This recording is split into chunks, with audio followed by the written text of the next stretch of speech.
Para todo hay tiempo.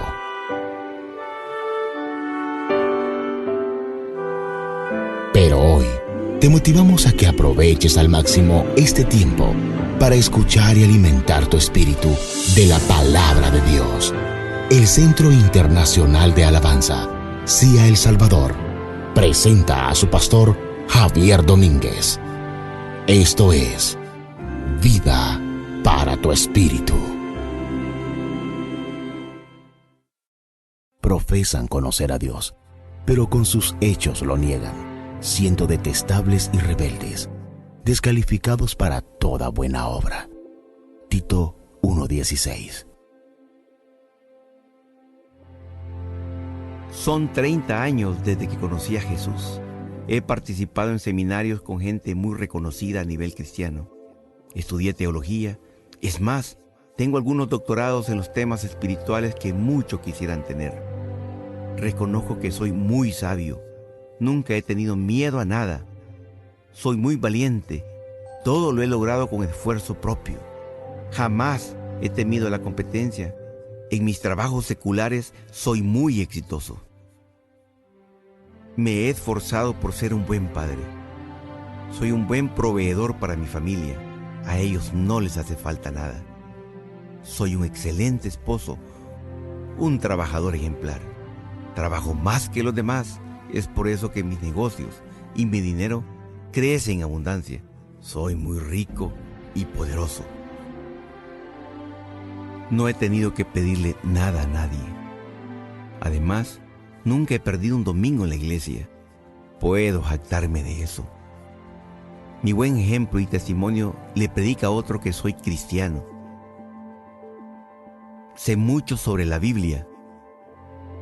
Bueno, eso pensé hasta esta tarde.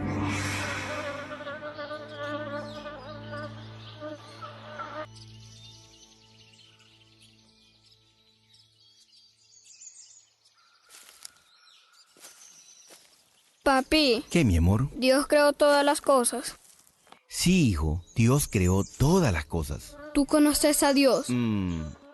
La vez pasada leí un libro que decía que Dios es tan santo que nadie puede verlo ni conocerlo, solo podemos adorarlo.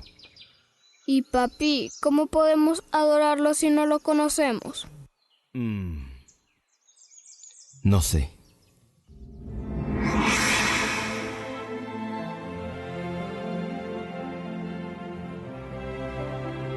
No puedo creer que esta pregunta me tenga despierto hasta esta hora.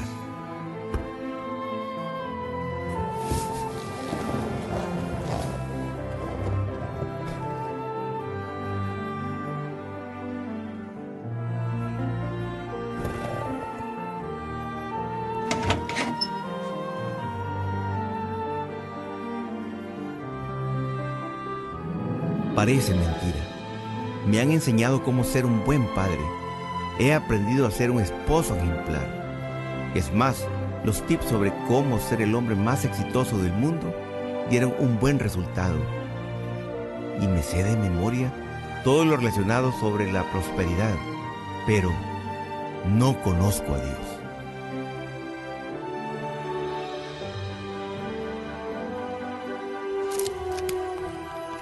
Mirad que no haya quien os esclavice por medio de filosofías y huecas sutilezas, según la tradición de los hombres, conforme a los rudimentos del mundo y no según Cristo. Porque en Él vive, corporalmente, toda la plenitud de la naturaleza divina. ¿Y este otro versículo? Yo y el Padre somos uno. Esto quiere decir que Cristo es Dios. Para conocer a Dios, debo conocer a Cristo. ¡Gloria a Dios! Hijo, despiértate. Sé cómo conocer a Dios. ¿Cómo, papi? Conociendo a Cristo. ¡Claro! ¿Cómo no lo pude ver antes? Toda la gloria de Dios está en el Hijo. Papi, ¿cuál es la gloria de Dios? Que Él es Dios, el único y no hay otro, y sus atributos están en Cristo, quien es Dios. Papi, ¿Y cuáles son estos atributos? Hijo, quizás esta sea la lección más importante que te pueda dar como padre. Los atributos de Dios los podemos encontrar solamente regresando a la palabra. Soberano, santo, justo, airado, celoso, sabio, omnipotente, feliz, misericordioso, inmutable. Estos y otros atributos nos dan la seguridad que adoramos a un Dios único. Prepárate, porque en esta campaña tú lo conocerás. 6 semanas retándote a volver a la palabra y aceptar el reto de no dudar ni un solo instante y mantenerte constante acompañándonos a los servicios, discipulados y grupos de vida. ¿Estás listo para conocer a Dios? ¿Estás listo para rendirle verdadera adoración? ¿Estás listo para conocer su gloria?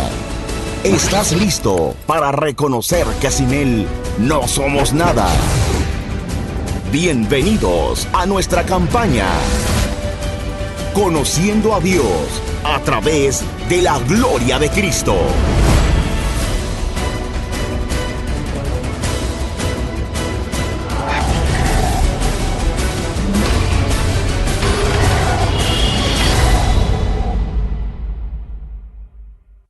Nos dice a cada uno de nosotros que nuestro Dios es un Dios glorioso. Amén.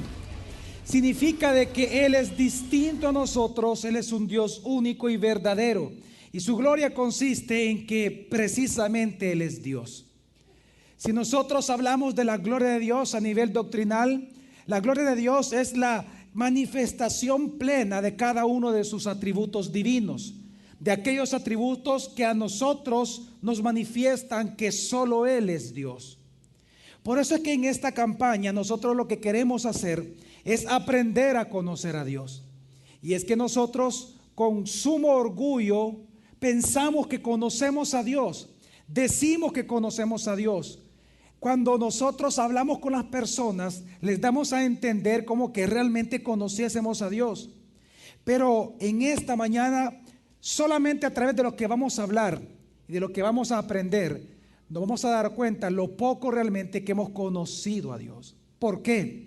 Porque a Dios no se le puede conocer a través de ninguna religión. No es practicando un rito, no es practicando algo que la religión nos imponga hacer. Para hacernos pensar que estamos cerca de Dios significa que le conocemos. No es a través de las filosofías, no es a través de la ciencia, sino que a Dios solo se le puede conocer a través de Cristo Jesús. ¿Por qué? Porque dice la Biblia que Él es el resplandor de esa gloria de Dios. Él es la imagen misma de la sustancia de Dios, o Dios mismo. Y por lo tanto, el único que nos puede mostrar a Dios es Cristo Jesús. Si algo nosotros le agradecemos a Dios, es que Él puede ser conocido. Es más, en Jeremías capítulo 9, versículos 23 y 24, la Biblia nos dice de la siguiente manera: Así dice el Señor: no se alabe el sabio en su sabiduría, ni se alabe el valiente en su valentía, ni se alabe el rico en sus riquezas, sino alábese en esto el que se haya de alabar, en entenderme y conocerme, que yo soy el Señor, que hago misericordia, juicio y justicia en la tierra, porque estas cosas quiero, dice el Señor. Por encima de nuestra valentía, por encima de nuestra propia sabiduría, por encima de nuestra propia riqueza, hay algo más importante por el cual el hombre en esta tierra debe de luchar: por conocer a Dios. Y este conocimiento y entendimiento de Dios no se puede lograr si no es a través de Cristo Jesús. En esta campaña nosotros queremos aprender a conocer al Señor Jesús, conocer algunos de sus atributos. Y digo algunos porque si es importante recordar algo, es que Dios es insondable. Jamás lo vamos a lograr conocer. Es más, Dios es tan insondable que se requiere una eternidad para conocerlo y entenderlo. Por eso es que en esta campaña nosotros vamos a ver reflejado en Jesús algunos atributos acerca de Dios, que a la vez demuestran que Jesús es Señor, que Jesús es Dios. Y es en estos atributos que nosotros vamos a entender cómo es que Dios se mueve, cómo es que Dios piensa, cómo es que Dios hace las cosas, pero por sobre todo entender al mismo Dios soberano, al mismo Dios único y verdadero que existe en la palabra. Este día nosotros queremos hablar en esta campaña del primer atributo que queremos nosotros establecer muy claramente, porque creo que es un atributo que va a explicar no solamente lo poco que conocemos de Dios, sino que también lo grande que es Dios. Y vamos a hablar acerca de la soberanía de Dios, de que Dios es soberano. Antes de continuar hablando, quiero hacer algunas advertencias. La primera de ellas es que esta enseñanza no es corta, es larga. Es una enseñanza que tiene más de 100 versículos. Es una enseñanza en donde tiene 3 etapas. La primera, en el orgullo del hombre, usted va a sentir que ya sabe. Usted va a decir, ya sé eso, pastor. Está bonito, ya lo sé. La segunda, lo va a sorprender que usted va a decir, eso es mentira, pastor. Algunos, contados con mis manos, se van a querer levantar e ir del templo. Y la tercera gran etapa, al final, no le va a quedar otra opción a usted después de escuchar la palabra que decir, Señor Dios soberano, haz conmigo lo que tú quieras. Porque cuando uno entiende la soberanía de Dios, uno logra decir como Job, de oídas te había oído, mas ahora mis ojos te ven. Y para algunos eso va a comenzar esta mañana. Y lo digo con toda claridad, porque es más, lo quiero invitar para que usted, en lugar de buscar rápidamente los versículos, usted los pueda apuntar. Prepare hojas. Lo menos que yo he visto que la gente se ha dado son 3 hojas solo de los versículos. Y usted estúdielo en su casa. Es más, usted tiene la obligación de estudiar en la casa todo lo que aquí se le enseña. Usted tiene que tener la actitud como los bereanos, que dice la Biblia que ellos, después de escuchar a Pablo, iban a sus casas para ver si era realmente cierto y estaba escrito lo que él decía. Es importante, mi familia, que acudamos a estas advertencias precisamente por el tema de la soberanía de Dios. Y comenzando con esto se va a dar cuenta que usted va a decir, yo ya sé. ¿Por qué? Lo primero, para entender la soberanía de Dios, es importante entender que Jesús es Señor. Todos nosotros estamos acostumbrados en nuestras oraciones, en nuestro servicio, a la hora de hablar, a la hora de predicar, a la hora de cantar, cuando estamos haciendo nuestro devocional en las mañanas, en las tardes, al mediodía, en las noches, estamos tan acostumbrados a decirle que Jesús es Señor, que nosotros se nos ha olvidado preguntarnos si en verdad sabemos qué significa que Jesús sea Señor. Por ejemplo, ¿cuántos creen aquí que Jesús es el Señor? Ahora, ¿pero qué significa eso? Cuando la Biblia dice que Jesús es el Señor, lo que estamos diciendo es que Él es Dios. Estamos diciendo que Él no solamente es el creador de las cosas, sino que por ser creador de las cosas, Él es el dueño de todo. Él es el jefe, el amo. Él es el que manda, Él es la cabeza.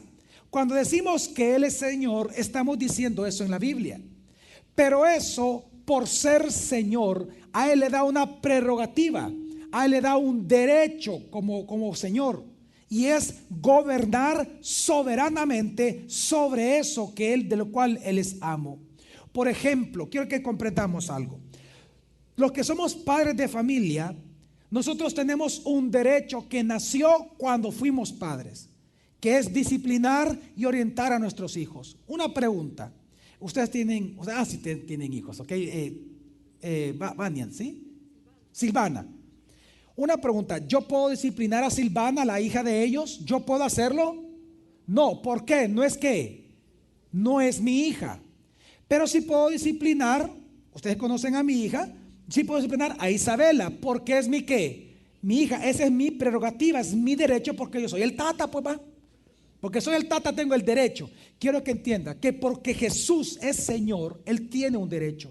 Y su derecho es gobernar soberanamente sobre todo lo creado, sobre su vida y sobre mi vida.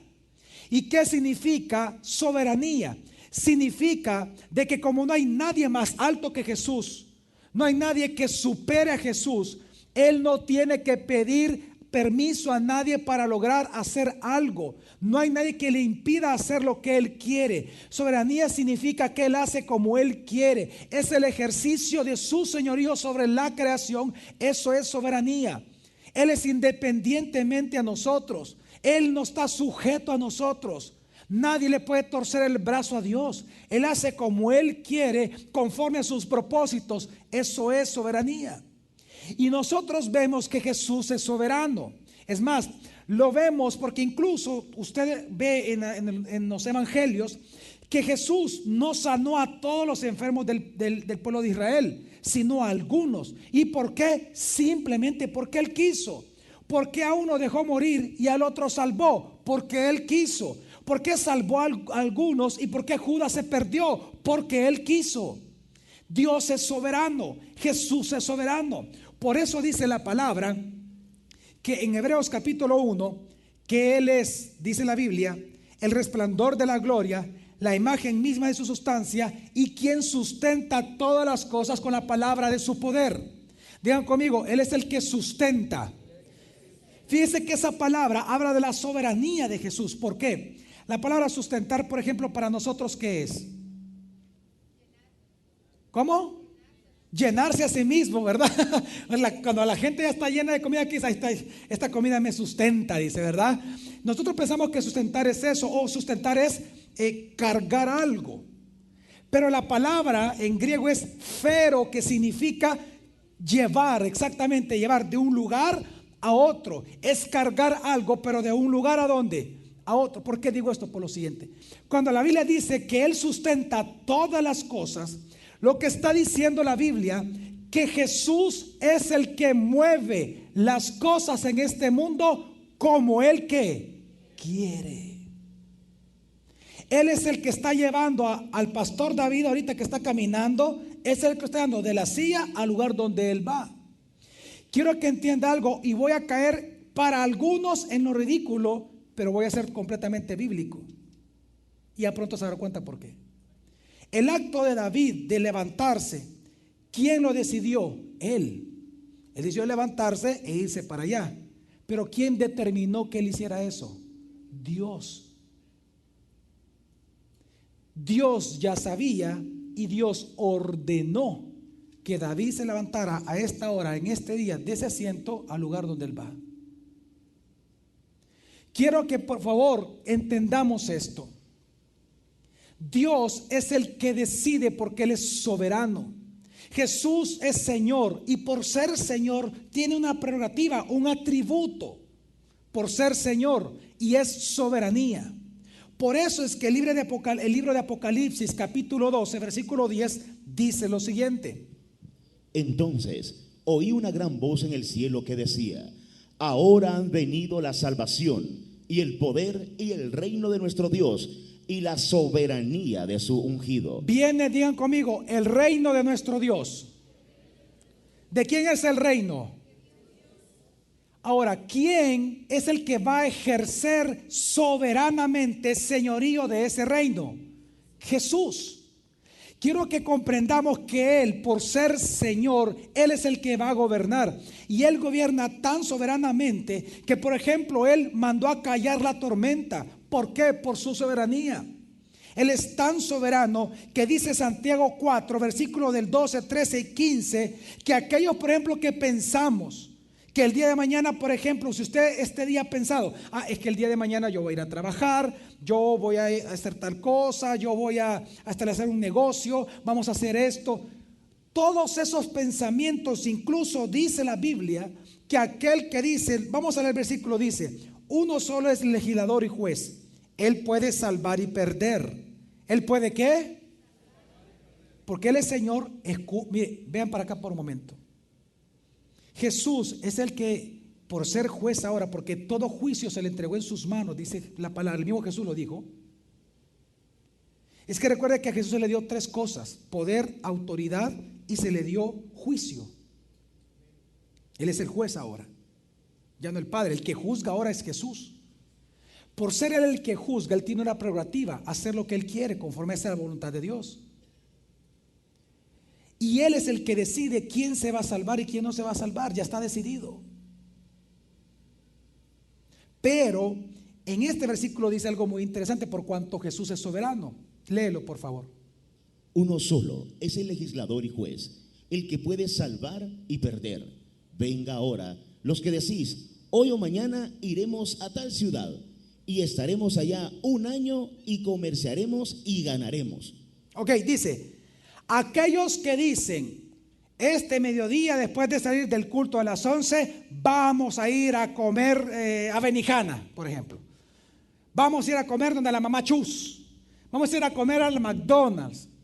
Aquellos que dicen, mañana me voy a levantar, voy a ir al trabajo, voy a dar clases, voy a ir a establecer este negocio, voy a ir a buscar el banco, voy a ir a pagar estas cuotas, voy a hacer todo esto.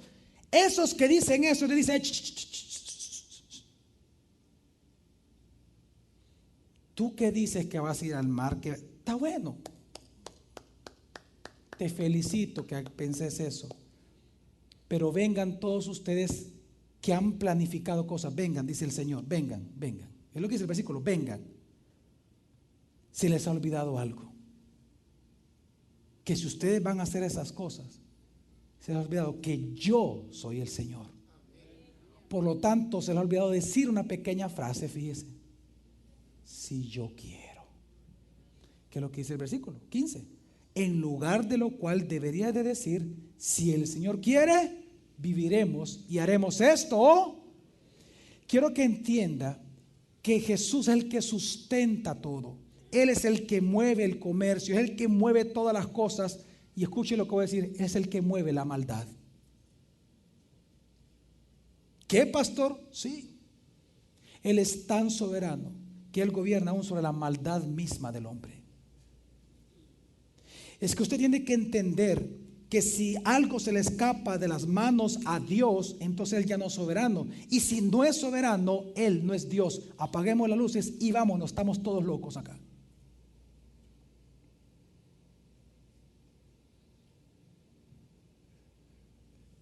Una de las cosas que vamos a aprender ahora es que Jesús es soberano. Pero para entender que Jesús es soberano, tenemos que entender lo que la Biblia dice acerca de Dios que es soberano. Y la pregunta que yo quiero responder, porque hasta este punto todos pueden decir, ok, estoy de acuerdo, pero lo último que dijo pastor, no me suena mucho, fíjese pastor. Ok, entonces le voy a hacer una pregunta a usted. ¿Qué tan soberano es Dios? ¿Poco o mucho? La respuesta es muy simple. Bíblicamente, la soberanía de Dios es absoluta. Y yo lo que quiero en esta mañana es abrumarlo de versículos para demostrarle hasta dónde llega la soberanía de Dios en cosas que jamás muchos de ustedes se lo hubieran imaginado.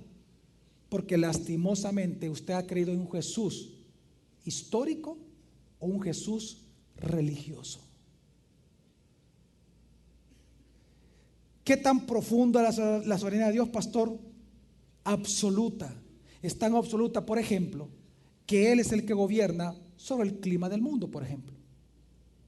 ¿Quién es el que mueve los vientos? ¿Quién es el que dice dónde va a haber una tormenta? ¿Dónde va a haber un huracán que va a destruir? ¿Dónde hay un maremoto? ¿Quién es el que decide esas cosas? Dios.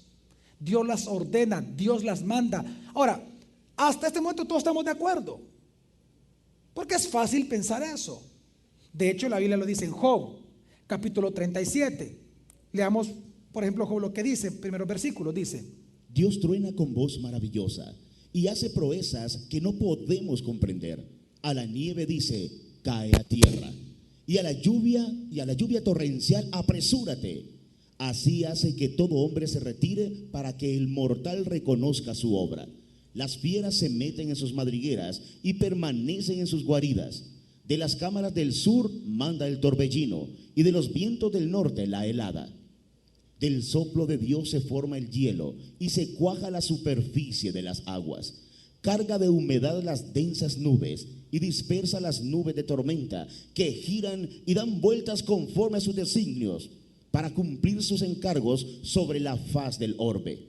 Y hace que acierten, unas veces como azote, otras a favor de su tierra, y otras por misericordia. Si usted busca Reina Valera, se va a dar cuenta que el versículo 13 dice que Dios, hablando de las tormentas, hablando de la lluvia, Dios envía la lluvia para algunas naciones como maldición y envía la lluvia a otras naciones como bendición. ¿Por qué? Porque Él es soberano.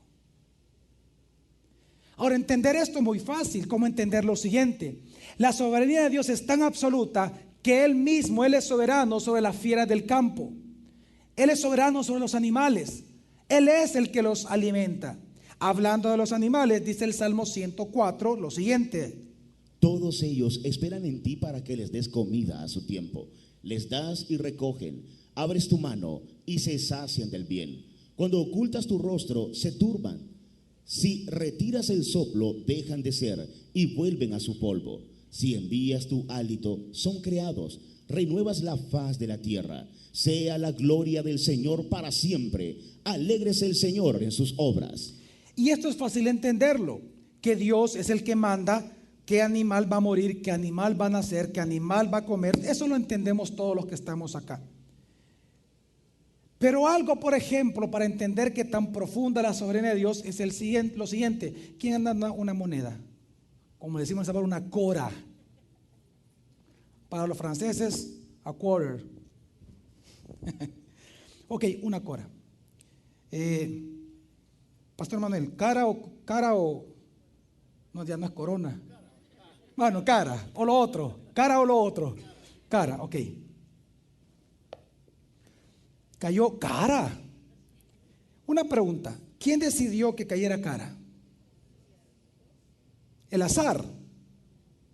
¿Sabe qué dice la Biblia? Que en este pequeño acto insignificante que yo lancé la moneda, quien decide lo que va a caer siempre va a ser Dios. ¿Quién de ustedes ha jugado lotería? La chalupa, el negrito, el batey y todo eso. ¿Cuántos han jugado lotería? Pocos.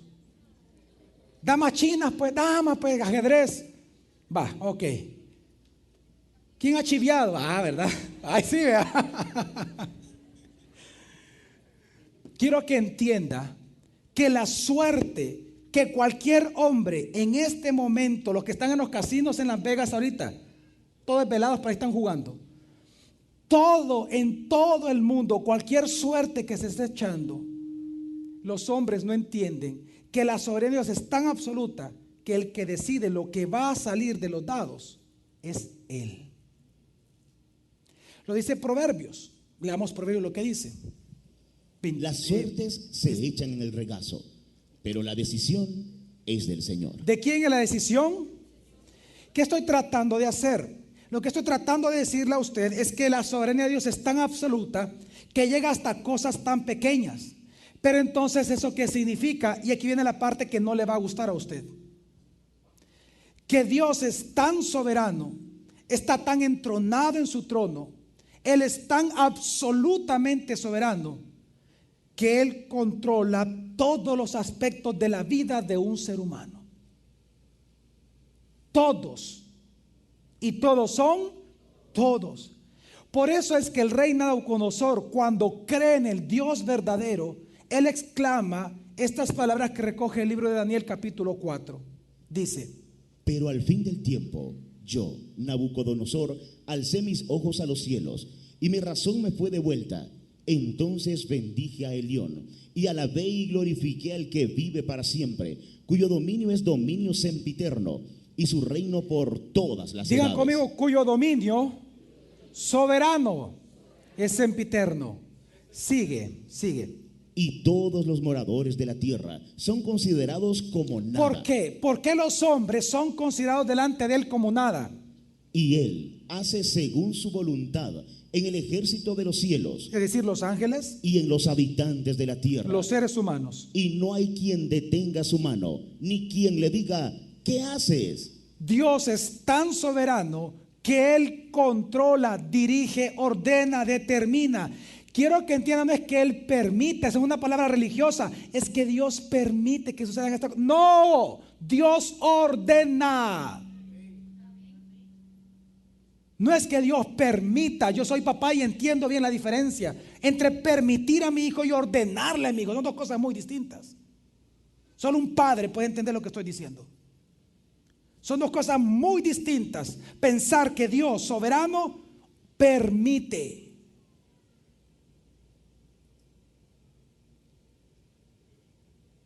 Dios decreta, Dios dice, Dios ordena, Él manda sobre la vida incluso del ser humano. Ahora la pregunta que es, y aquí es donde vamos a comenzar a leer muchos versículos, es: pastor, pero ¿qué tan soberano es la soberanía de Dios sobre mi vida? Es absoluta, es total.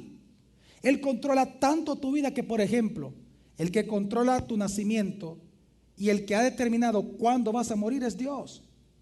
Dice el libro de Hechos 17, versículo 26, hablando de Adán y de toda la humanidad. Y de uno hizo todo el linaje de los hombres para que habiten sobre toda la faz de la tierra. ¿Y qué hizo con todos nosotros? Prefijándoles el orden de los tiempos y los límites de su habitación. Dios, el que ya prefijó el día en que usted va a morir. No es que Dios va a permitir que usted muera. Dios ya lo prefijó, punto. ¿Por qué? Porque Él es soberano. Porque Él es Señor de todo, Él es soberano. Él ya determinó. Por más que usted busque la fuente de la juventud, por más que usted se estire la cara, se haga liposucción, usted haga miles de operaciones, el día que Dios quiere que usted muera, va a morir.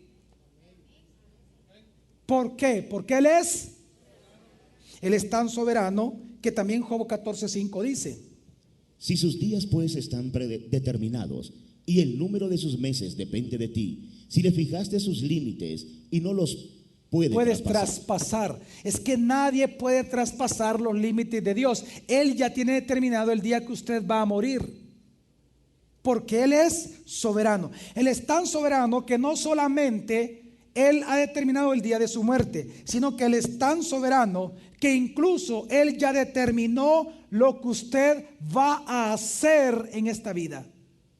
¿Como pastor? Sí. Salmo 139, versículo 16 dice así: tus ojos veían mi embrión, todos mis días fueron trazados y se escribieron en tu rollo cuando aún no existía ninguno de ellos. Ok, vamos a ir despacio. Dice: tus ojos veían mi embrión, todos mis días fueron trazados.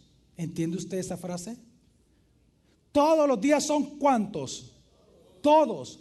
Todos los días, todos. Este domingo, ¿qué fecha es ahora?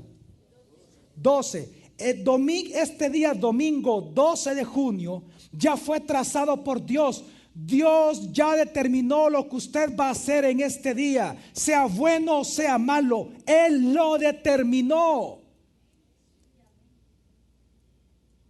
Ahora usted va a decir: pastor, eso es determinismo. Espérese. Hoy estamos en la etapa donde usted va a decir: bajen a ese loco de ahí. En esa etapa estamos de la predicación. No, es que con intención no he dicho muchas cosas, hasta el final las voy a decir. Ahorita usted me va a querer crucificar, me va a querer matar, me va a querer bajar, me va a querer escupir algunos, por lo que voy a decir más adelante. Quiero que entienda que todos los días ya están trazados por Dios. No es que a Dios se le va a escapar un pecado suyo, no es que a Dios se le va a escapar algo bueno que usted va a hacer ahora. No es que de repente usted dice ahora una mala palabra y Dios, ups, ay, se me escapó que fuera a decir eso. Quiero que entienda que usted decide. A mí Dios no me tuvo que hablar no es que Él me habló en la mañana: Javier, ponte el traje gris. No, ponte la corbata tal, peínate así. No, yo lo decido. Yo voy a decidir con mi esposa qué vamos a comer al mediodía en nuestra casa. Nosotros lo vamos a decidir. Pero ¿quién determinó que eso fuera así? Dios. Él ya tiene trazado cada uno de nuestros días. Y no es el determinismo filosófico que algunos hablan, no es eso. Lo vamos a entender más adelante.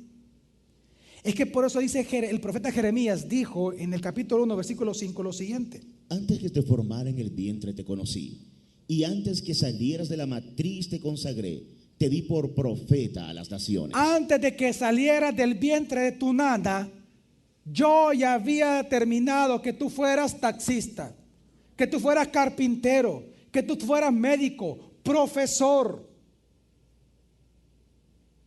Yo ya había ordenado eso. Tu vida no es producto del azar, tu vida es mi producto. ¿Por qué? Porque Él es soberano. Por eso es que también Pablo en Gálatas capítulo 1 dice lo mismo, que de que está en el vientre de su mamá, Él lo separó para la obra. Es que debemos de entender, mi familia, que Dios es el que dirige tanto nuestros pasos, que Él dice a dónde al final de cuentas vamos a ir. Nosotros somos los que decidimos en el día a día, pero Él tiene ya ordenado lo que incluso vamos a realizar. Es que mire, mi familia, incluso, y esto mucha gente no logra entenderlo, y espero que con este versículo logre entenderlo.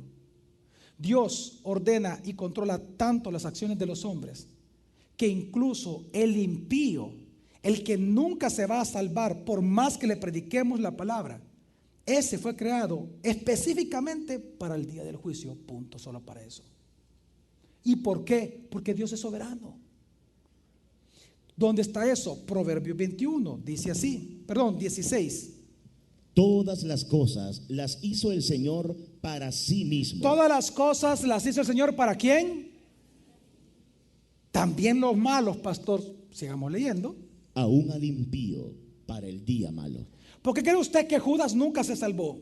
Si Judas anduvo con Jesús, él salió a evangelizar, él vio a los ángeles servir al Señor, él vio cosas que usted y yo jamás nunca hemos visto, sino solamente a través de la fe. Él lo vio físicamente, él anduvo con Jesús, él escuchó a Jesús, él cenó con Jesús, abrazó a Jesús, besó a Jesús, pero no se salvó.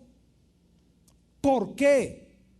Porque para eso Dios lo creó, para que entregando a Jesús luego fuera un árbol y se ahorcara. Punto final, se fue al infierno. Para eso Dios lo creó. Por eso es que Jesús, ¿cómo le llamó? ¿El hijo de qué? Mejor hubiera sido que no hubiera nacido, dice.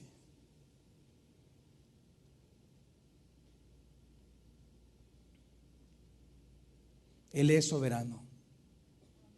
Y Él puede hacer lo que Él quiera porque somos su creación. Él es el Señor, no somos señores nosotros. Por eso es que dice Filipenses capítulo 2 versículo 13 lo siguiente, para nosotros los hijos de Él. Porque Dios es el que produce en vosotros tanto el querer como el hacer por su buena voluntad. ¿Usted cree que es nuestra propia bondad lo que nos lleva a tomar decisiones? No.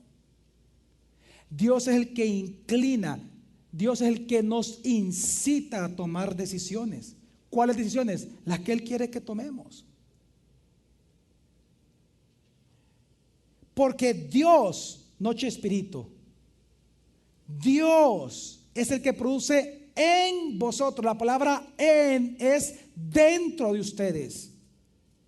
Produce en vosotros tanto el que, el querer hacer algo como el que, llevarlo a cabo. Él lo produce. ¿Pero para qué? Para su voluntad, que es buena, agradable y perfecta. Él es tan soberano que Él es el que nos da de hartar, pues.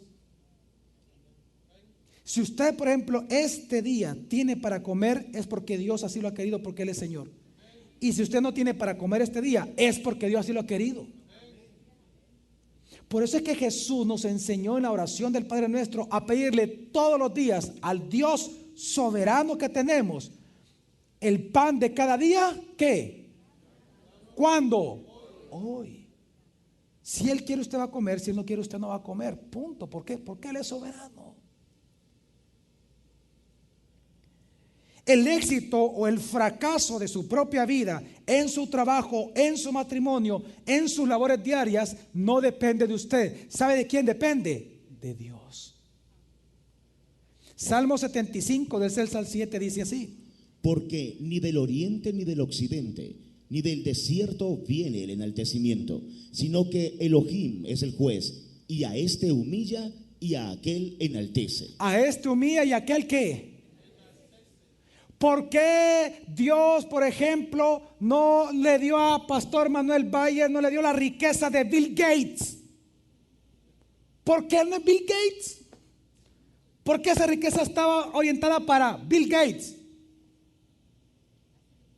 Así lo quiso Dios, punto. Porque unos nacieron en el Principado de Monte Carlo y otros nacieron en San Salvador. ¿Por qué el pastor Héctor es de Cojute?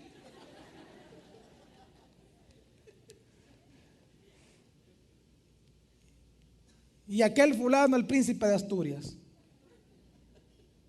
¿Por qué Dios así que? ¿Qué? ¿Por qué el pastor David es alto y el pastor Héctor Rico chiquito? Porque Dios así que lo quiso. ¿Sabe usted que por eso dice la Biblia? Escuche bien, por eso dice la Biblia: si el Señor no edificare la casa, en vano trabajan, chambean, ¿quiénes? Los edificadores. Por eso es que, mire, no tiene sentido que usted por trabajar no venga a la iglesia. Porque si usted por trabajar pensando que va a tener más, que va a ganar más chirilicas, va a dejar de venir a la iglesia, es porque usted no cree un Dios soberano. Dios al que quiere enaltece, al que quiere humilla, al que quiere levanta, al que quiere prospera. ¿Me voy a entender, mi familia? Es el que Dios quiera, no depende de sus fuerzas, no depende de mis fuerzas. ¿Por qué México va a los mundiales y la selecta nunca? Porque Dios quiere, pues. ¿Qué vamos a hacer, pues? 5 pepinos nos metieron. 5. El de Costa Rica. Y todos felices que va. Y en el último minuto. En el último. ¿Por qué Dios nos da tanta alegría por 90 minutos y el 91 nos destroza la alegría? Porque Él quiere. Punto.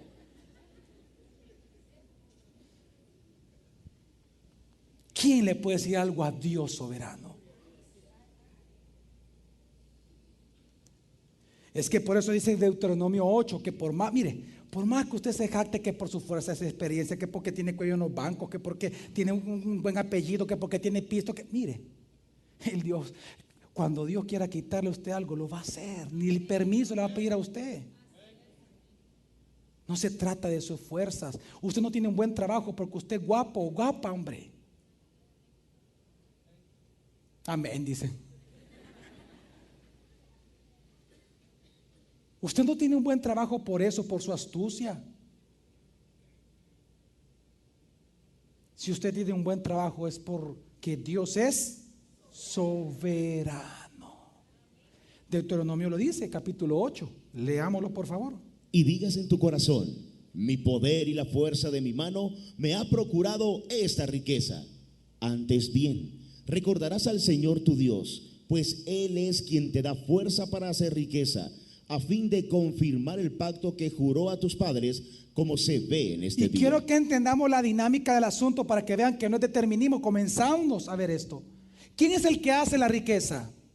Nosotros. No, nosotros hacemos la riqueza cuando trabajamos. El que no trabaje, dice la Biblia, que no ¿qué? No coma.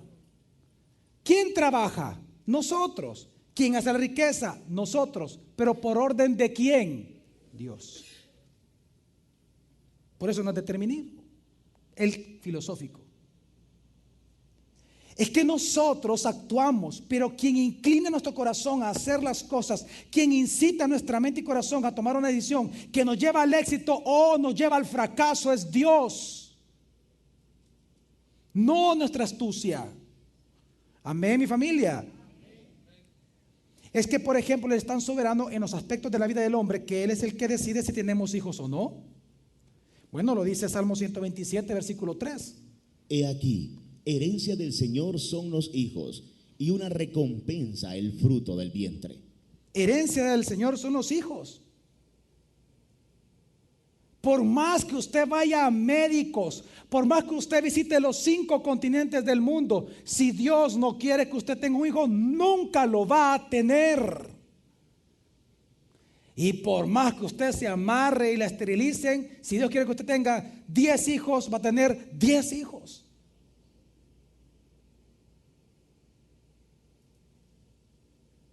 Porque Él es ¿qué, mi familia? ¿Cuántos aquí pueden cantar, aparte del pastor Sandoval? ¿Cuántos pueden cantar? Levanta la mano. Amén, usted puede cantar, hermana. Qué bueno. Cantar. Qué poquitos. No sea mentiroso. ¿Cuántos cantan en el baño? Va. Ahí está, ok. ¿Cuántas mujeres que están aquí cocinan pero rico? Así, rico, rico. ¿Cuántas cocinan rico? Son chefs naturales, ok. ¿Cuántos pueden chiflar? Vaya, chiflar. Ok, vaya. Todos los talentos, aunque nosotros los practicamos, aunque nosotros los hacemos, ¿sabe quién lo pone en nosotros? Dios. El día que Él lo quiera quitar esos talentos, Él los quita. Por eso dice la Biblia que es ilógico que usted se jacte de algo. Muchas veces nos jactamos de la sabiduría que tenemos. Muchas veces nos jactamos de lo que tenemos, de lo que sabemos, de lo que somos, de lo que tenemos. Y uno dice, qué insensato. ¿No te has dado cuenta que yo soy el que te he dado esos talentos? Entonces, ¿por qué te jactas? Por ejemplo, aquí el pastor Miguel sabe jiu-jitsu. Le hace a la gente. Y va a practicar con el pastor Guillermo. Siempre pierde Guillermo, pero practica. No, el pastor Guillermo también puede. El esposo de Ecris también, Sebastián. Pues, y aquí hay gente que se conocen y practican jiu-jitsu. Aunque ellos son los que practican, ¿quién les ha dado esos talentos a ellos? Dios. Es que lo dice la Biblia. ¿Dónde, pastor? 1 Corintios 4:7. Dice. Porque ¿quién te distingue? ¿O qué tienes que no hayas recibido? Y si es cierto que lo recibiste, ¿de qué te jactas como si no lo hubierais recibido? ¿De qué te jactas como que si fuera tuyo? Pues lo que está diciendo Dios. Dios es tan soberano que Él nos hace talentosos a los seres humanos. Es más, y Dios es tan soberano, y voy a meterme en un área muy dura para muchos, que Él influye en nuestras decisiones diarias. Muchas veces nosotros pensamos que somos nosotros los que, independientemente de Dios, como que si Dios se le escapara, somos nosotros los que solitos, sin influencia de Él, decidimos en el día a día qué hacer. Pero la Biblia dice claramente que no está en el hombre dirigir sus propios pasos. Por eso que si nuestro caminar ahorita es torcido, debemos de pedirle a Dios que Él lo enderece. Porque el único que lo puede enderezar y el único que lo puede torcer realmente es Él. ¿Dónde está eso, pastor? Bueno, lo dice la Biblia en Jeremías capítulo 10, versículo 23 al 24. Escuche bien este versículo. Oh Señor, yo sé que no es del hombre su camino, que no es del hombre que camina el dirigir sus propios pasos. No es del hombre que camina el dirigir sus propios pasos, hablando de la vida misma, de los problemas de la vida. Sigue. Corrígeme, oh Señor, con medida, no en tu ira, no sea que me aniquiles. ¿Por qué le pide a Dios el profeta que le corrija sus pasos? Porque usted tiene que entender que el que ha ordenado que usted tome tan malas decisiones para torcer su camino es Él.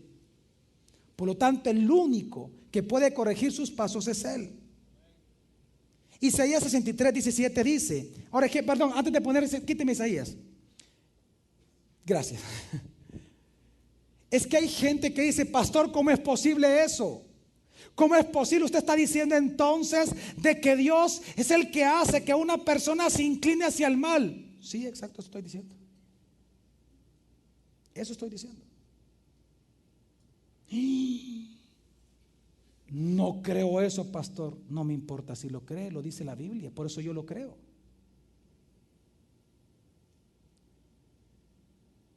Si usted llega a pensar que Dios no gobierna la maldad, entonces usted cree en un Dios falso. ¿Sabe quién tuerce sus caminos? ¿Quién tuerce los míos? ¿Y quién a la vez los endereza? Dios.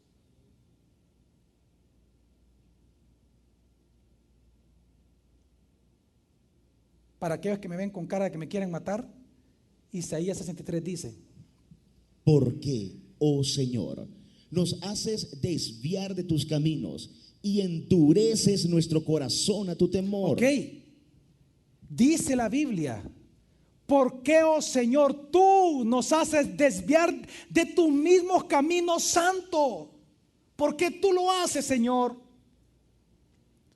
¿Por qué, Señor, tú has cambiado tanto mi vida que no tengo temor de ti? ¿Quién es el que nos hace desviar de nuestros caminos? ¿Quién es, mi familia? ¿Se fija con qué miedo usted lo dice? Dios. Porque no creen en un Dios soberano. ¿Quién es el que hace desviar nuestros caminos? ¿Quién los endereza? ¿Quién es el que quita el temor en nosotros de Dios? Dios. ¿Quién lo pone? Dios. ¿Por qué? Porque Él es soberano. Lo que pasa es que todavía no le he respondido a usted la pregunta que hay en su mente es: ¿por qué Dios lo hace así? Ni se la voy a responder todavía. Pero Dios lo hace con un propósito específico. Dios gobierna sobre la maldad. Quiero que entienda que, mire, ¿quién es el que ordena lo que un presidente, un padre de familia, un presidente de una empresa, un profesor en su aula? ¿Quién es el que inclina el corazón de estos hombres a tomar decisiones que afectan toda una comunidad o nación entera? Dios. Él es el que lo hace. Proverbios 21:1 lo dice claramente. No me mire así con esa cara. Como los repartimientos de las aguas, así el corazón del rey está en la mano del Señor. ¿Para qué? A todo lo que quiere lo inclina. ¿A todo lo que quiere qué? Si Dios quiere inclinar el corazón de ese rey a la maldad, lo va a inclinar. Si Dios quiere inclinar el corazón de ese rey a la bondad, Dios lo va a inclinar.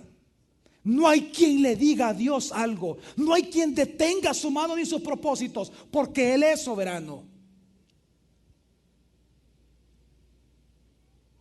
Pastor, ¿usted qué está diciendo? Que aquel hombre que me violó de pequeña, Dios lo inclinó a hacer eso. Sí, sí. Al ladrón que hurta, al violador que viola niños, al asesino que mata. Todos los corazones de los seres humanos están en la mano de Dios. Y Dios lo inclina a donde Él quiera. ¿Y qué? ¿Quién le puede decir algo a Dios? ¿Quién es el atrevido que le va a decir algo a Dios? ¿Quién va a ser el atrevido que le va a decir: te estás equivocando, Dios?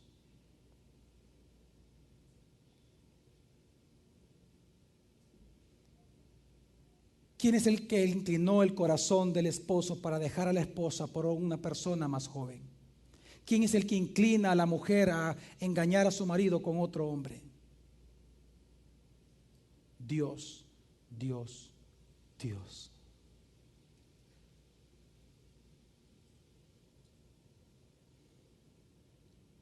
La decisión que tomó nuestro presidente, que generó un revolú completo con respecto a la Corte Suprema de Justicia, ¿quién inclinó a tomar esa decisión? ¿Sus consejeros? ¿Quién fue? Dios. No, es que ahorita están callados, hermana. Ahorita me quieren bajar del púlpito. Dios. Y sabe lo más terrible de todo, para nuestro ego, que dice la Biblia que nadie jamás, con cualquier acto que Dios haga, nadie jamás va a poderlo acusarlo a Dios de maldad. Nadie puede decir tu culpa, oh Señor. Nadie. Porque dice la Biblia que Dios no es un Dios malo. En Él no hay maldad. En Él no hay sombra de variación. En Él no hay tinieblas. No puede tentar a nadie. No tienta a nadie ni puede ser tentado por nadie, dice la Biblia. Pero entonces, pastor, ¿de quién es la culpa de que el violador viole? Del violador. ¿De quién es la culpa que el ladrón hurte? Del ladrón. ¿De quién es la culpa de que el asesino asesine? Del asesino. ¿Pero quién lo ordenó que ellos hicieran eso? Dios. Pero la culpa es del hombre, nunca de Dios. Estoy hablando pura soberanía y gracia de Dios. ¿Quién es el que lleva a tomar las decisiones que tomó, por ejemplo, Castro con Cuba? ¿Quién lo incitó? ¿Quién lo inclinó a tomar esas decisiones? Dios. ¿Hugo Chávez? Dios. ¿Correas? Hitler. Dios. Mussolini. Rasputín. ¿Quién, hermanos y hermanas? ¿Quién? Lo dice la Biblia. Es que por eso es que Faraón, mucha gente lo relaciona con Satanás y a Egipto con el mundo. De Faraón, dice la Biblia que su corazón se endureció tanto que no dejaba salir al pueblo hebreo para que sean libres. No lo dejaba. La pregunta es, ¿quién endureció el corazón a Faraón? Dios. Lo dice Éxodo 7, del 3 al 4, dice así. Sin embargo, yo endureceré el corazón de Faraón, y aunque multiplique mis señales y mis prodigios en la tierra de Egipto, Faraón no os escuchará. ¿Faraón qué? Vean para acá todos, Dios decretó eso y punto. Nadie podía cambiar eso ya. Por más que le predicaran a Faraón, nunca iba a entender él. ¿Por qué? Porque eso quería Dios. ¿Para qué? Para él manifestar su gloria. ¿Cómo? Enviando plagas. Y la gente podía ver, los hebreos, el Dios grande que tenían, y los egipcios, qué tan grande es el Dios de los hebreos. ¿Quién iba a ser glorificado con eso? Dios. Por eso es que Dios endureció a Faraón. Todo lo hizo para su propia gloria. Pero lo endureció. Y nadie puede cambiar eso. Nadie jamás lo podía cambiar. Por eso es que Romanos 9 dice algo muy fuerte al ego del hombre y al pensamiento humano. Dice: porque la Escritura dice de Faraón: para esto te levanté, para mostrar en ti mi poder y para que mi nombre sea proclamado en toda la tierra. Así pues, del que quiere tiene misericordia, y al que quiere endurece. Me dirás entonces: ¿por qué pues inculpa? Porque ¿quién ha resistido a su voluntad? Mas antes, oh hombre, ¿quién eres tú para que alterques con Dios? ¿Dirá acaso lo moldeado al que lo moldea: ¿por qué me hiciste así? ¿Por qué mi esposo me dejó? ¿Por qué mi esposa me abandonó? ¿Por qué murió mi hijo? ¿Por qué violaron a mi hija? ¿Por qué pasó esto? ¿Por qué pasó este otro? ¿Por qué? ¿Por qué? ¿Por qué? ¿Acaso le podemos decir eso a Dios? Y Él nos recuerda algo en el versículo 21. ¿O no tiene potestad el alfarero para hacer de la misma masa un vaso para honra y otro para deshonra? ¿Quién cree que dice la Biblia que movió el corazón del rey Ciro, el rey de Persia? Imagínense, un rey de Persia a ayudar al pueblo israelita. ¿Sabe quién dice la Biblia? Dios. Dios es tan soberano que Él maneja, controla absolutamente la maldad sin que Él tenga culpa en eso, sin que nadie lo pueda inculpar a Él. Para entender eso, que es bien profundo, hay un caso muy gráfico en la Biblia. que es el del rey David. El rey David no solamente pecó en matar a Urías el heteo para quedarse con la esposa, sino que uno de los pecados más graves de David también fue censar al pueblo sin pedirle permiso a Dios. Lo interesante es que este rey, el rey David, dice la Biblia algo. Y la pregunta que quiero hacerle a usted es la siguiente: ¿quién incitó al rey David para censar al pueblo? Es decir, para pecar contra Dios, censando al pueblo sin preguntarle a Dios. ¿Quién lo incitó a ese pecado? Dios. No lo digo yo, lo dice textualmente las Santas Escrituras. Dice, volvió a encenderse la ira del Señor contra Israel. volvió a encenderse, porque se encendió la ira contra Israel y Dios quería disciplinarlos. ¿Qué hizo Dios? E incitó a David contra ellos para que dijera: ve, haz un censo de Israel y de Judá. ¿Quién incitó a David? Mi familia, ¿quién incitó a David? Pero ese censo era pecado contra Dios. ¿Pero quién lo incitó? Dios. Ahora, ¿se le puede culpar a Dios? ¿David culpó a Dios? ¿David culpó al Señor? No. Cuando David se da cuenta que es pecado lo que él hizo, él se arrepiente tanto que en el versículo 10 del mismo capítulo él exclama: Pero después que David hizo contar el pueblo, le remordió el corazón. Así que David dijo al Señor. Así que David le dijo al Señor: tú eres el culpable, tú me insistas. ¿Eso le dijo David? No. Entendiendo ya la soberanía de Dios, ¿sabe qué le dijo? Lo alabó. He pecado gravemente al haber hecho esto. Ahora, oh Señor, te ruego que perdones la iniquidad de tu siervo, porque he obrado neciamente. Quiero que entienda que toda acción pecaminosa del hombre, la culpa es del hombre, aunque Dios ya lo tiene ordenado. ¿Me voy a entender, mi familia? Quiero que entienda que la culpa siempre es de nosotros, del pecado, de la acción. Nosotros somos los culpables, aunque Dios ya tiene ordenado nuestros pasos. Pero nunca podemos culpar a Dios. Somos nosotros los que tenemos que pedirle perdón a ese Dios soberano. Pero entonces hay un punto importante aquí. Pero pastor, ¿y cómo es posible que no culpar a Dios? Porque hay una pregunta que yo no he hecho. ¿Cómo es que Dios incitó a David? Es decir, ¿qué elementos? ¿A quienes Dios ocupó? ¿Quién fue el obrador específico? El que hizo el acto de incitar a David. No fue Dios. Dios lo ordenó, pero no fue él que lo hizo. ¿Sabe quién lo hizo? En el mismo pasaje, en el mismo tema, dice el primer libro de Crónicas, capítulo 21, versículo 1, hablando del mismo tema, dice: Entonces Satanás se levantó contra Israel e incitó a David a hacer un censo de Israel. ¿Quién lo incitó? ¿Quién hizo el acto de incitarlo? Satanás. ¿Pero quién ordenó todo eso? Quiero que entienda que Dios es tan soberano que para llevar a cabo su voluntad, Él puede ocupar cualquier circunstancia, cualquier cosa, cualquier demonio y hasta los seres humanos para llevar a cabo su voluntad, la cual siempre, siempre, siempre será buena, agradable, justa, santa y perfecta.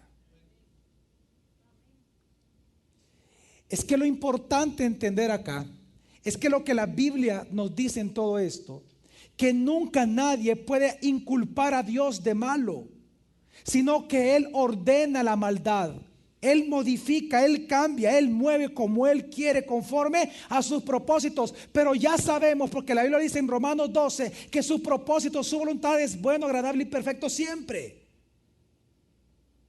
Pero Él ocupa a Satanás, Él ocupa a los demonios. ¿Sabe dónde salió la maldad? Voy a hacer una pregunta teológica. ¿Sabe dónde salió la maldad en el mundo? ¿Dónde nació la maldad? En Satanás. Dícele que se halló maldad en él, dice. Nunca ha sido en Dios, sino en Satanás. Debemos de entender, por favor, mi familia, que Dios es soberano. Por eso es que es el caso de Job. ¿Se acuerdan ustedes el caso de Job? ¿A quién le tuvo que pedir permiso Satanás para acabar con Job? A Dios.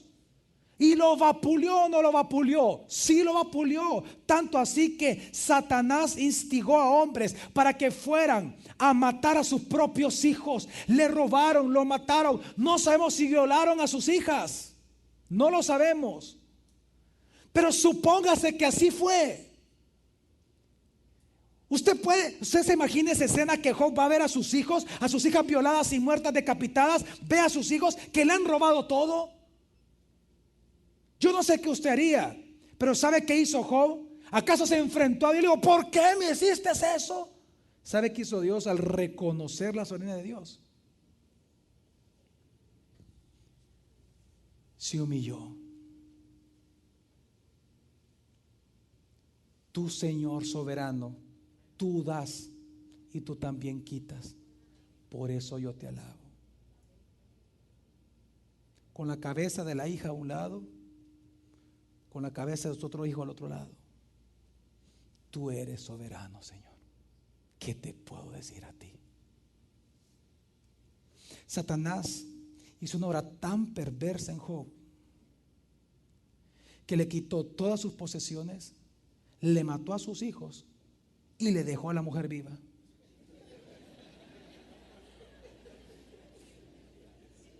No, es que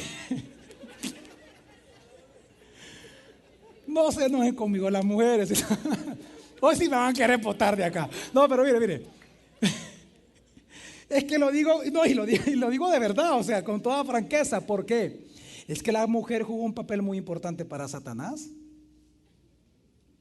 Cuando Satanás le quita todas las cosas por orden de Dios y le mató a sus hijos por orden de Dios, Satanás llenó el corazón de esa mujer y le dijo la mujer a él, ¿por qué no maldices a ese tu Dios? Maldícete y tú muérete, maldito. ¿Sabe qué le dijo Job? ¿La cacheteó? No, mentira, no. No la tocó. ¿Sabe qué dijo Job cuando escuchó estas palabras perversas de una persona? Dice Job capítulo 2 versículo 10 lo siguiente. Pero él le respondió, como suelen hablar las insensatas, has hablado tú. Si recibimos de Elohim el bien, ¿no hemos de aceptar también el mal? ¿No hemos de aceptar también el qué? ¿De quién? De él.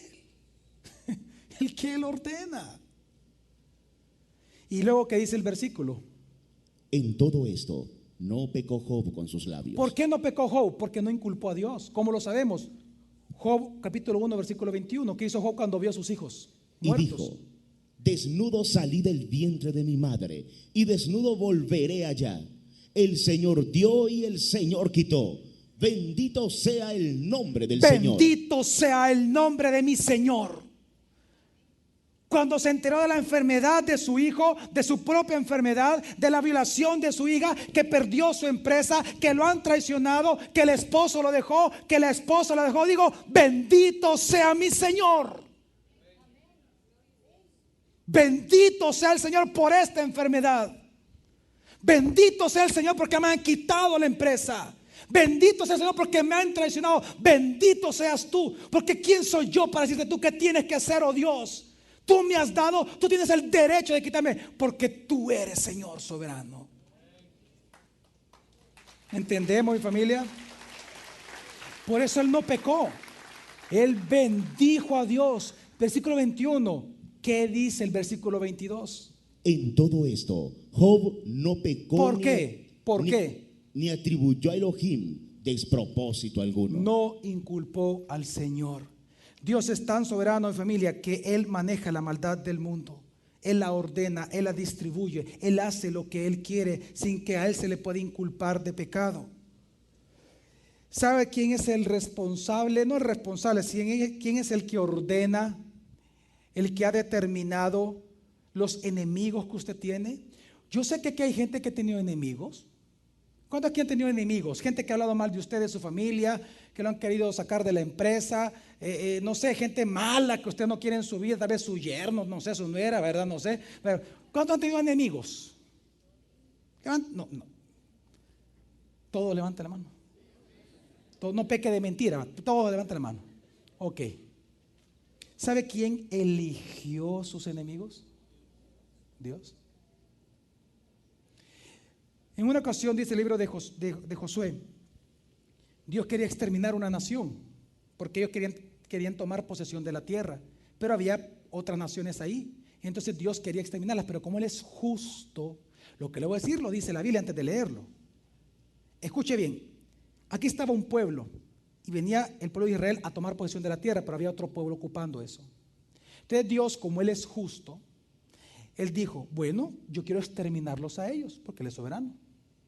Entonces lo que Él hizo fue incitar al corazón del pueblo, lo llevó a que odiaran a Israel, los atacó. Cuando los ataca, como Él es justo, dice, ok, ya los atacaron, entonces ya puedo matarlos, porque yo prometí a mi pueblo que todos los que lo maldijeren, yo los iba a maldecir. Entonces cuando atacan a Israel, viene Él para la guerra y mata a todos. Israel toma posesión, punto. Vamos a leerlo. Josué 11:20. Porque era del Señor endurecer el corazón de ellos para que resistieran con guerra a Israel. ¿Pero para qué? A fin de consagrarlos al exterminio, sin que hubiera para ellos clemencia y llegaran así a ser desarraigados, tal como el Señor había ordenado a Moisés. Hay un enemigo, bueno, Salomón tuvo muchos enemigos. Un enemigo es Razón, así se llama. Perdón, Rezón. ¿Quién levantó a Rezón? Dios. Primer libro de Reyes, 11:23 dice. Elohim también le levantó como adversario a Rezón, hijo de Eliada, quien había huido de su señor, Adabezer, rey de Soba. Y usted puede encontrar en este libro específicamente, del libro de Reyes, en el primer libro, y varias veces, no una, e incluso hay un versículo que no puse, pero hay un versículo que dice textualmente, que Dios levantó a fulano de tal como enemigo de Salomón. Punto. ¿Y qué? Si Él es soberano. Por eso es que dice el Nuevo Testamento que nuestra lucha no es contra qué. ¿Entiende usted? Porque esos enemigos, Dios es el que ordena que se levanten, pero Dios no los levanta, sino Satanás. Ahora, Dios es tan, y esto que voy a decir, a alguno le va a pegar bien duro. Más, pastor, sí, más. Dios es el que ha ordenado y ha permitido, y Él es el que, no permitido, Él es el que ha ordenado, Él es el que controla los adulterios, las infidelidades. Muchas veces las personas, y a mí me dicen, pastor, mire, viera que mi hijo se quiere casar con fulana, y viera qué mal muchacha, mire, es una filistea incircuncisa, me dice. Se quiere llevar a mi hijo chulo, lindo, esa filistea. Es que yo no entiendo, pastor, le doy de esos papos en la cabeza a mi hijo y no entiende y me dice, no mamá, no papá, yo con esa me quiero casar. Sabe que toda obstinación de un hombre por otra persona, de un hombre o una mujer o viceversa, sea que el hombre o la mujer estén casados o no estén casados, es porque Dios lo ordena. Es que esto lo vemos en el caso de Sansón. Los padres de Sansón no entendían cómo Sansón se quería casar con una filistea cuando Dios había dado la orden de que el pueblo hebreo no podía entremezclarse con otras razas del mundo, sino que tenían que ser una nación pura, santa. Y eso implicaba no tener relaciones sexuales con ninguna otra raza. Y él, en lugar de elegir a una preciosa israelita, prefirió a una preciosa filistea. Y los papás se jalaban el pelo. Y el típico cipotón, solo que con esteroides, ¿verdad? El cipotón llamado Sansón, un cipotón, ¿verdad? Como todo cipote rebelde, hasta el tata le dijo, esa quiero, así que cállate. Y el tata, pues sí, gran cipotón con esteroides, ¿qué iba a hacer? Leamos la Biblia. No me crea a mí, léale la Biblia. Ezequiel 14:9 dice, Jueces 14, gracias. Pero su padre y su madre le dijeron, no hay mujer entre las hijas de tus hermanos, ni en todo mi pueblo, para que tomes mujer de filisteos incircuncisos. Y Sansón respondió a su padre. Y escuche el orgullo de Sansón, o sea, el irrespeto del hijo al padre. Le dice, tómamela por mujer. O sea, yo soy el que te mando, pues, vos cállate, vos tómamela por mujer. Porque es agradable a mis ojos. Ahora, ¿qué dice la Biblia con esa escena? ¿Por qué esa obstinación? ¿Por qué él amaba a esa mujer? Pero su padre y su madre no sabían que esto era designio del Señor, por cuanto buscaba ocasión contra los filisteos, pues en aquel tiempo los filisteos gobernaban en Israel. Pastor, yo no sé por qué mi esposo me dejó, yo no sé por qué mi esposa me dejó. ¿Sabe qué?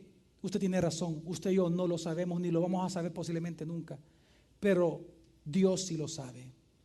Y si Dios lo sabe, eso le basta a usted y a mí para quedarnos callados, para ya no quejarnos y mejor glorificar el nombre de Dios.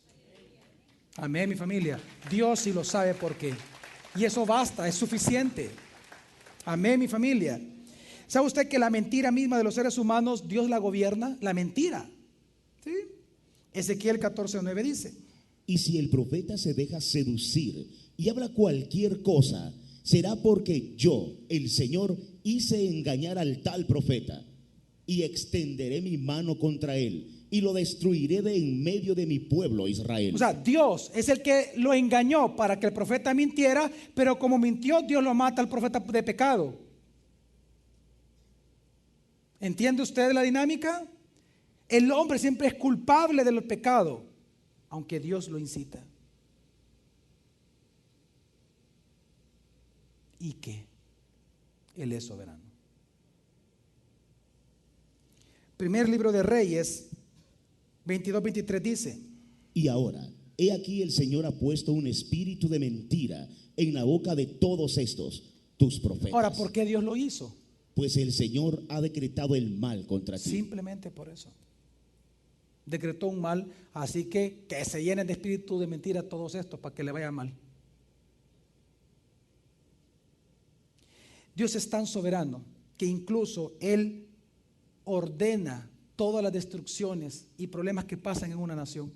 Pastor, ¿por qué la guerra del Salvador, dejando tantas muertes, tantas heridas? Mire todo lo que ocasionó esto.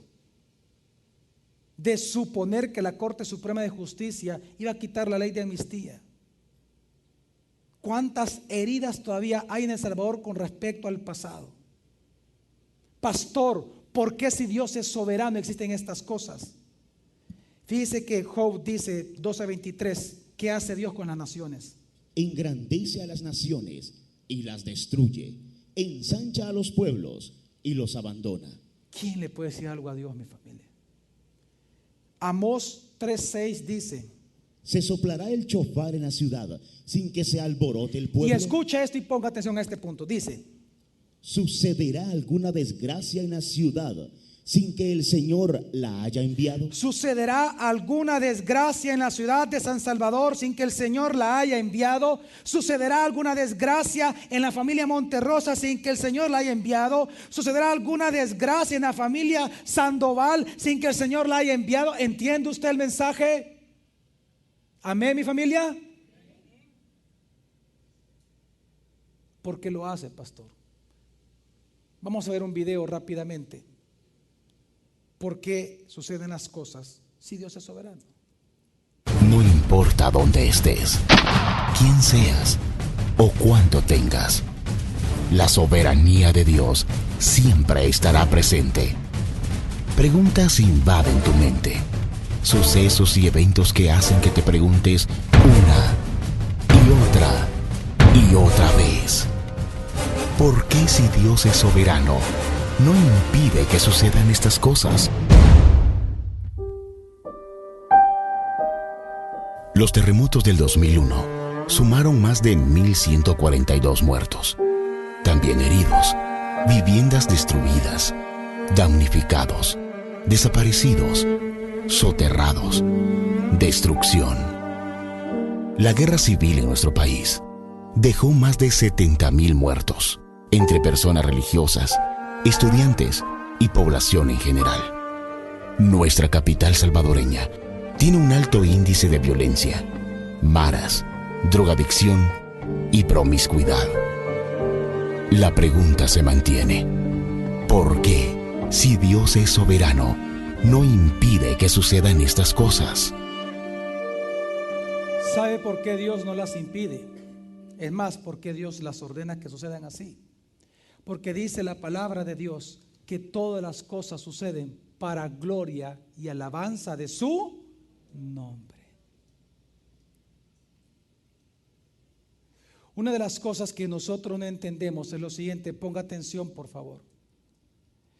Es a través del sufrimiento que nace en el corazón de los hombres querer conocer a Dios. ¿Sabe por qué todos estamos aquí en este día?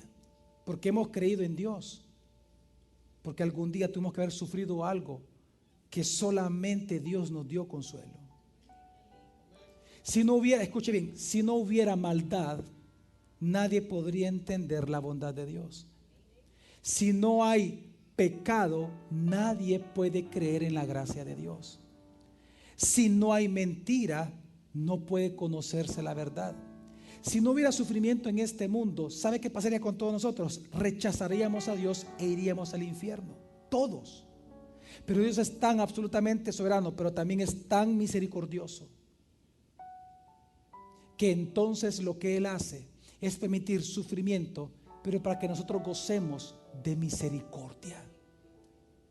Porque al contemplar tanta maldad y al no hallar ninguna salida, al ver el mensaje del glorioso del Evangelio de Jesucristo, comenzamos a conocer al Señor y decimos: Señor, ¿dónde habías estado? Tanto problema acá, tanto sufrimiento. Señor, tú eres distinto. Sí, claro, dice, esa es mi gloria. Yo soy distinto a todo lo que ves. ¿Me doy a entender, mi familia? Es que por eso dice, hay un versículo que no sé si lo van a poder encontrar estos muchachos, pero dice la palabra de Dios en Romanos capítulo 11 versículo 32 lo siguiente: porque Dios ha encerrado a todos en desobediencia para mostrar misericordia a todos. Es que lo que está diciendo Romanos es que si no fuera por el sufrimiento, la gente no entendería cuánto Dios nos ama. Es que si no hubiera sufrimiento, no hay necesidad de Dios. Porque Dios, como buen doctor que hizo en la metáfora Jesús, ¿por quiénes vino? ¿Por los sanos o por los enfermos? Aquel que está sano nunca va a buscar un médico. Si solo hubiera cosas perfectas en el mundo, el pecado mismo nos lleva al infierno. Pero Dios encierra toda desobediencia. Todo acto de hombre es desobediente a Dios, para que Él, mostrándose al mundo a través del Evangelio de la gloria de Cristo Jesús, la gente pueda por fin entonces ver aquella agua viva, refrescante, el pozo de su salvación en Jesús. Qué importante es para nosotros entender todo esto, mi familia.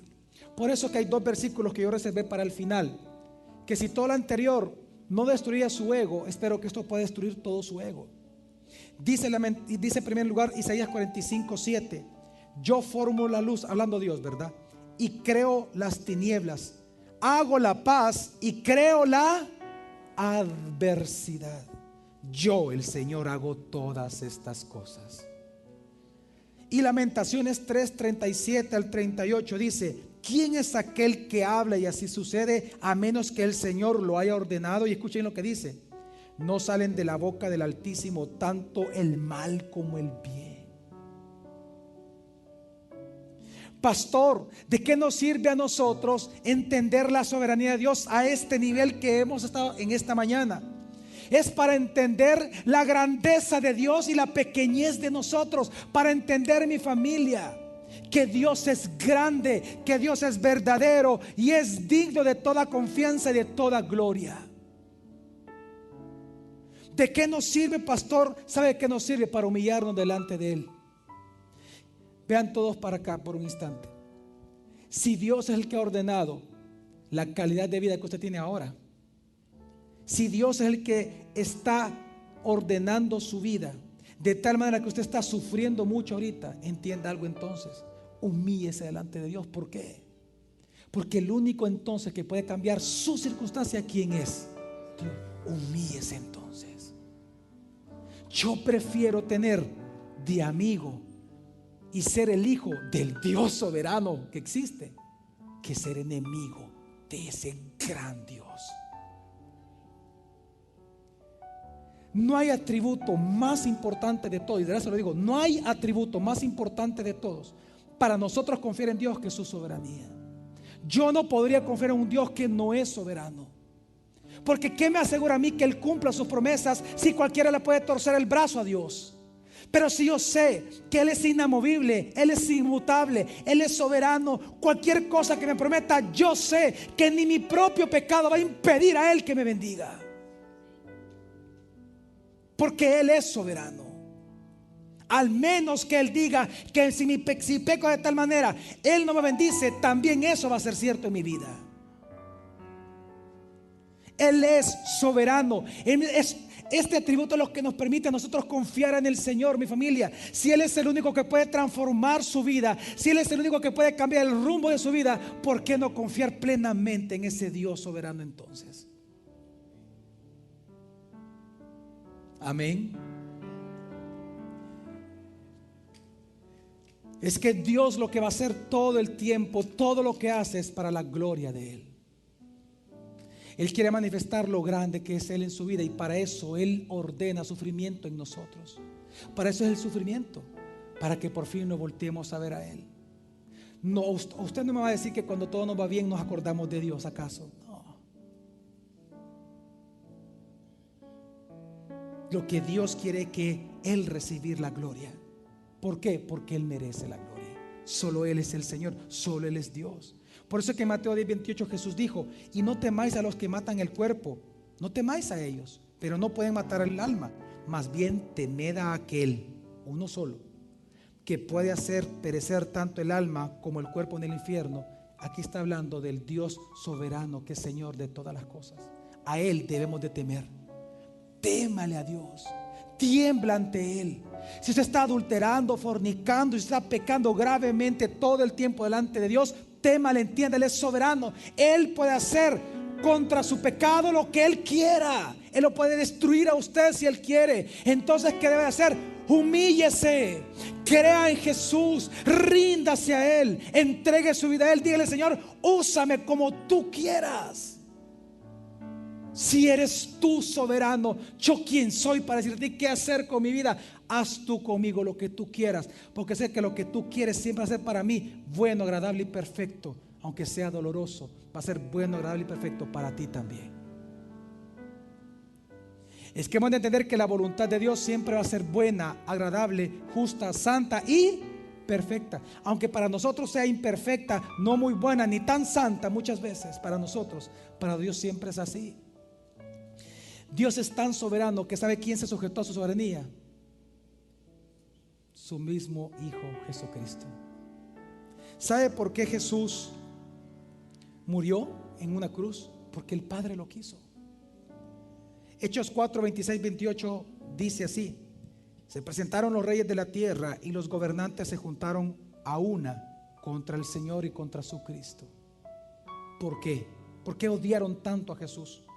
Porque en verdad en esta ciudad se unieron tanto Herodes como Poncio Pilato, juntamente con los gentiles y los pueblos de Israel, contra tu santo siervo Jesús, a quien tú ungiste para hacer cuanto tu mano y tu propósito habían predestinado que sucediera. Y luego dice Hechos 2:23: a este, hablando de Jesús, entregado por el plan determinado y el previo conocimiento de Dios, que es otro atributo que vamos a ver esta semana, clavasteis en una cruz por manos de impíos y le matasteis. Voy a hacerle una pregunta teológica: ¿quién mató a Dios? ¿Quién mató, perdón, a Jesús? No a Dios. ¿Quién mató a Jesús en una cruz? Al Hijo del Hombre. El acto de clavar una cruz fue de los romanos, por lo tanto ellos mataron a Jesús. El acto de condenar a Jesús a la muerte en una cruz fue de los judíos, por lo tanto los judíos lo mataron a Él. El que incitó todo esto fue Satanás, por lo tanto Él es el asesino. Pero ¿quién fue el autor intelectual de todo? Dios. La soberanía de Dios mató al Hijo. Es lo mismo que Abraham, cuando él dice: mata a tu hijo. Señor, es lo que tú quieres, es lo que yo quiero. Con gusto lo haré, con dolor, pero lo haré. Ven, Isaac.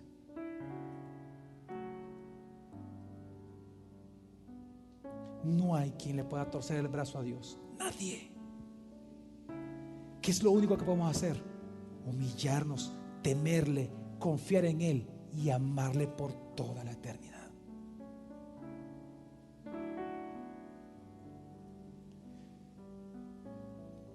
Es muy fácil decirlo. Para finalizar, quiero que hagamos el siguiente testimonio de una hermana de nuestra iglesia.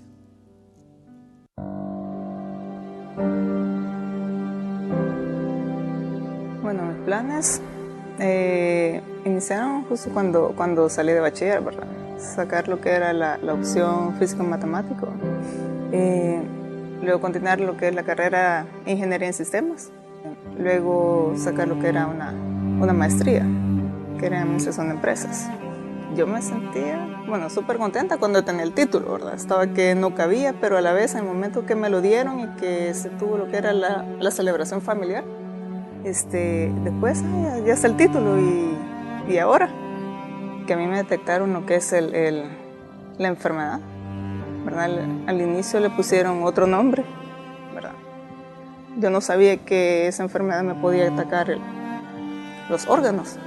Ya en ese entonces ya me habían detectado lupus. Además me le dijeron de que un día no se sorprendiera si me encontraba con un paro cerebral porque no me estaban dando anticoagulante. Es cuando yo me asusté realmente. O sea, yo ya estaba asustada, pero esa vez sí me asusté mucho más porque no era tal vez tanto la aguja, sino que lo que iba a hacer. Una noche antes que me hicieran a mí la biopsia, sí recuerdo que tuve la sensación como que la muerte anduvo en ese cuarto. Entonces sí recuerdo que yo empecé a llorar ahí. O sea, me sentía que quería solo abrazar a mi mami, ¿verdad? Que se le dije, o sea, estoy asustada con eso que está pasando. Entonces, ella me abrazó en ese momento.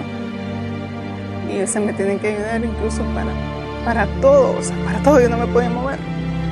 O sea, yo todavía esa noche tenía el vestido de bodas ahí, ¿verdad? Esa misma noche, o sea, yo recuerdo que lo manché y lo metí en una bolsa. Entonces, esa vez sí fue la vez que sí más me deprimí. Que, o sea, deseé hasta morirme realmente, ¿no? O sea, yo veía incluso dónde poder tal vez acabar con mi vida, o sea, gracias a Dios no tuve el valor, así. Me sentí miserable, me sentí, no sé, como que era tal vez poca mujer, no sé, porque él deseaba tener hijos, yo le dije que yo no podía, o sea, era a costa de mi vida y mi familia le he dicho de que si yo no hubiese conocido a Dios, si Él no hubiese tenido misericordia de mí, yo no hubiese podido tolerar todo esto. Y así hasta ese momento, con todos los tratamientos, con todo y la recuperación que Él me ha permitido tener, ¿verdad? Porque Él me permitió que yo me despojara de todo y confiar totalmente en Él. En cuanto a la enfermedad, Él me ha permitido, incluso con temores y todo, o sea, dejársela, o sea, porque, o sea, yo sé que Él lleva el control. Y, o sea, el haber conocido lo del plan eterno, o sea, me hizo aterrizar realmente que nada se escapa de sus manos. Es un Dios soberano, es Dios sanador, es Dios fiel. Y, o sea, Él me ha permitido experimentar su fidelidad para conmigo en todos los aspectos de mi vida. Y, o sea, yo dependo de Él, yo lo necesito a Él, o sea, en cada momento y todo, y cada paso. Y o sea, si Él ha permitido todo esto es porque Él se está glorificando. Pero Él nos ha sostenido, Él ha sido grande, Él ha sido misericordioso, o sea, esa fortaleza solo Él la da realmente, o sea, y de verdad si yo lo tuviese enfrente, o sea, no sé, le daría las gracias porque Él ha estado, porque en todo momento ha estado, en esos momentos de duda Él ha estado, y en esos momentos a solas que yo me sentía así en el hospital Él ha estado, que en esa ruptura Él ha estado también, que el fallecimiento de mi abuelo también Él ha estado. Entonces, y darle las gracias de veras, porque si no fuese por Él, o sea, yo no estaría aquí, o sea, no podría estar hablando así, o sea, no sé, yo no estaría en este mundo tal vez, pues. Porque me ha visto. Porque me ha escuchado.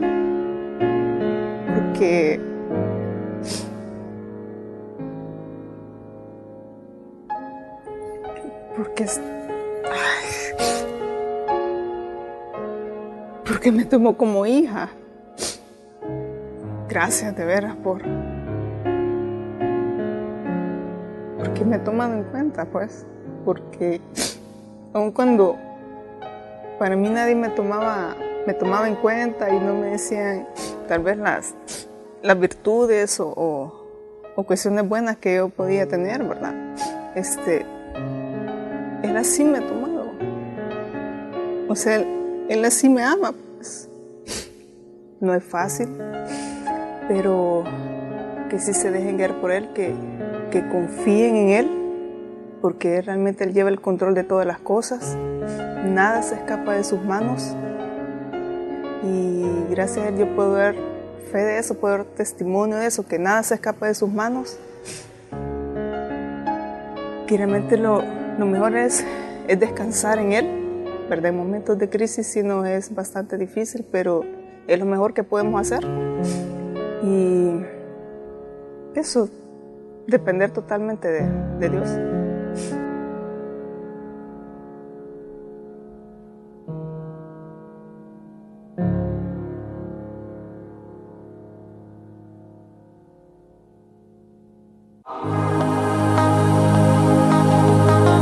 Le respondió Simón Pedro: Señor, ¿a quién iremos? Si solo tú tienes palabras de vida eterna. Gracias por habernos acompañado. Le invitamos a nuestra iglesia Centro Internacional de Alabanza, CIA El Salvador, para que continúe alimentando su espíritu con la palabra de Dios. Lunes, culto de mujeres, 7 de la noche. Miércoles, estudio bíblico teológico, 6:45 de la tarde. Jueves, noche de clamor, 7 p.m. Viernes, 7:30 p.m. Jazz Generación. Sábados, 4 de la tarde, Jazz Fusión. Y 6:15 p.m. Servicio General. Domingos, 8:30 y 11 de la mañana, Servicio General. Para más información, visite www.ciaelsalvador.com o al 2212-0000. Centro Internacional de Alabanza. Tu iglesia, tu casa, tu familia.